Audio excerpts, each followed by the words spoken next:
Goosebump moments, right? On this occasion, we should wholeheartedly appreciate our ISRO team for making every Indian to cherish. Now, let's happily dive into Chandrayaan 3 highlights and the past Chandrayaan mission experience. And finally, let's explore this topic in exam point of view. Because it is under your GS2 paper, Science and Technology, for both mains as well as for prelims. Chandrayaan 3 is India's lunar exploratory mission headed by our Indian Space Research Organization ISRO. You may doubt that if it is Chandrayaan 3, what about Chandrayaan 1 and Chandrayaan 2? Yes, you are right. So let's start from Chandrayaan 1. Actually, Chandrayaan 1 was launched on 22nd October 2008. It was carried by PSLV rocket, that is Polar Satellite Launching Vehicle, from the same Satish Dhawan Space Center, Sriharikota. At that time, this mission has just a lifespan of 2 years. This Chandrayaan 1 is a cuboid shaped satellite, weighed 1400 kilograms, and it has 11 payloads, in which 7 of them are foreign countries only, mostly from NASA, European Space Agency, and a few payloads from Bulgaria. But the notable 4 Indian payloads are terrain mapping camera, hyperspectral imager, lunar laser ranging instrument, and most importantly MIP, that is Moon Impact Probe. No orbiter, no lander, no rover in the first lunar mission. Anyhow, at that time ISRO said the lifetime of Chandrayaan 1 probe is just 2 years, but it lost connection to the probe in almost 1 year. The final outcome of Chandrayaan 1 is 50% of moon surface from the northern pole is mapped. Our probe took around 70,000 snapshots of moon surface of 5-meter high quality resolution pictures. And another important thing is around 90% of mineralogy related studies are done through hyperspectral imager, one of the payload, and India proved the presence of iron, pyroxene minerals, and also evidence of water on the moon.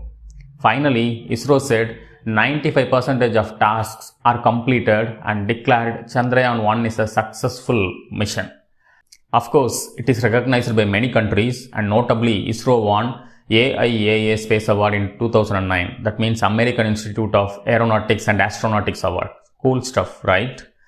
Then again, the mission called Chandrayaan 2 on 22nd July 2019. That time, ISRO used GSLV Mark III, that is Geosynchronous Satellite Launching Vehicle, to carry Chandrayaan 2 instead of PSLV, which was used in previous mission.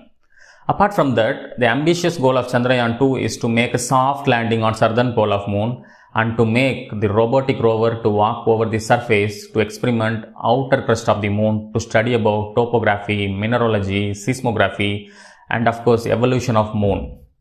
The interesting thing is no country has landed on southern pole of moon so far. That's why India's attempt garnered worldwide attraction at that time, of course now also. Thus, the Chandrayaan 2 has 3 important payloads out of 18 payloads, that is orbiter and a lander named Vikram and a rover named Prayag. The orbiter is for orbiting the moon's orbit at the distance of 100 km from the moon. The lander Vikram supposed to make a soft landing on the southern pole and to release rover from it. But unfortunately, around 25 km closer to the moon, the connection to the lander is lost. Everyone remember that former ISRO director Mr. Sivan was broke down and our PM consoled him at that time. Frankly speaking, our Chandrayaan 2 was a failure. The only consolation is the orbiter is still alive and it is taking extraordinary high resolution pictures of moon's topography till date. That time itself, India made a resolve to successfully accomplish this task again.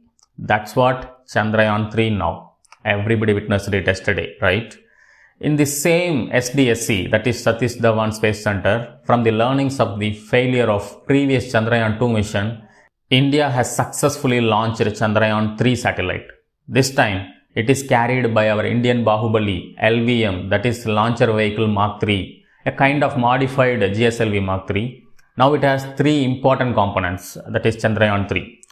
One is propulsion module of 2 kg instead of orbiter, because orbiter is still alive, which was injected in previous Chandrayaan 2. And another one is modified Vikram lander of 1.7 kg and the rover 26 kg with artificial intelligence algorithm. If everything going fine, after 40 days journey, Vikram will make soft land on southern pole of moon on coming August 23rd, 5:47 p.m. Like you, I am also very eager about it. Let's hope for the best. Thus, Chandrayaan 3 is another iteration of Chandrayaan 2 with same objectives. In exam point of view, you should know the details like objectives of every mission and technical specifications like probe, orbiter, lander, rover, etc. and the implication of mission in terms of geopolitics, economy, society, etc. and the outcome of every mission also. You form the keyword set for this topic so that it would be helpful for your writing practice as well as in the exam. Thank you so much for your patient listening and see you all in another video. Bye.